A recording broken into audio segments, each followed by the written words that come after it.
Hi, how are you doing? Today I'm going to be guiding you on choosing the best social media platform for your business or for your personal brand. Before we get started, I want you to know that you should think critically about which social media platform is best for you. I'd advise that you should choose within 2 to 3, but not more than you can handle. I need you to watch this video to the end because at the end of this video, you're going to be able to choose your social media platform for your business or for your brand and stop wasting time. First up, we have Instagram. Now, this is a very common social media platform. Many personal brands and businesses are on this app. And you might be wondering, why should I choose Instagram? Well, Instagram gives you the opportunity to build your own feed. You can see many businesses have so many beautiful feeds, and you can easily detect their brand color and their brand voice just at looking at their aesthetic feed. Okay, Instagram also gives you so many features. We have the Instagram stories, we have the Instagram live, we have DMs, and we have reels. Now, reels are very helpful as they help to push your video out to a wider range of audience, right? Who would want to miss this great opportunity? Okay, so Instagram stories allow people to see your daily activities.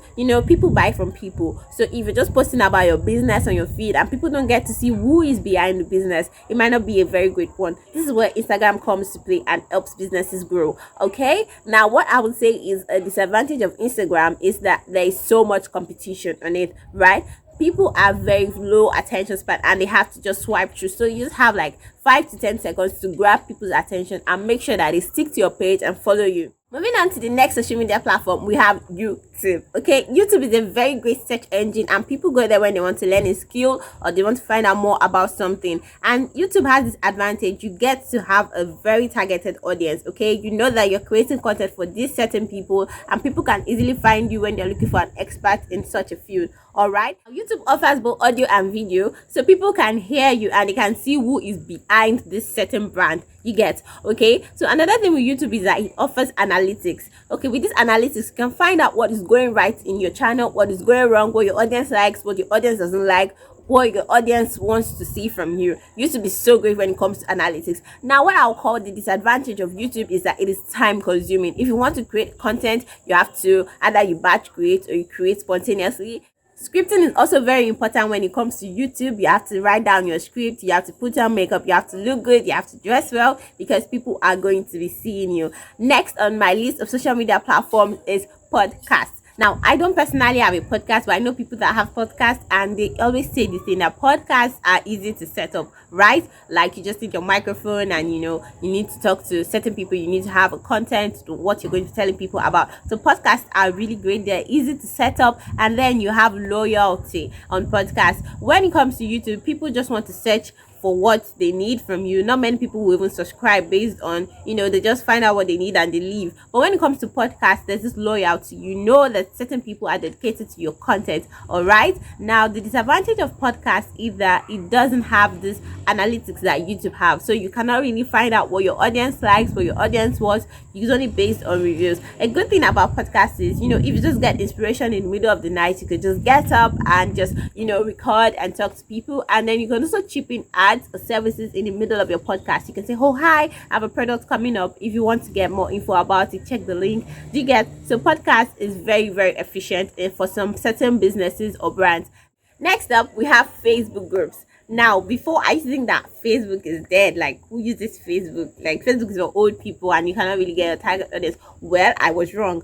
The thing with Facebook is that you can direct your audience from a certain app or a certain platform to Facebook. Let's say, for instance, now I have an Instagram page where I teach people how to monetize their social media. I can just post a reel or a 5-second reel talking about the benefits of social media or how you can make money on social media. Just a very broad reel. But when I want people to get more detailed information, I can say, oh, if you want to know more about monetizing your Instagram, you can join my Facebook group where I share detailed content. Do you get? It's like a family, like a community, like a tribe. So Facebook group is very important, and if you feel it's great for your business or your brand, you definitely should check it out. Last on my list is LinkedIn. So the thing about LinkedIn is that people don't really talk about it. I mean, I didn't even really know about LinkedIn till I joined recently. Funny thing is I've gotten so many jobs on LinkedIn, and LinkedIn is really great for some brands or businesses depending on what you're running, right? LinkedIn also has this great algorithm, this great, analytics.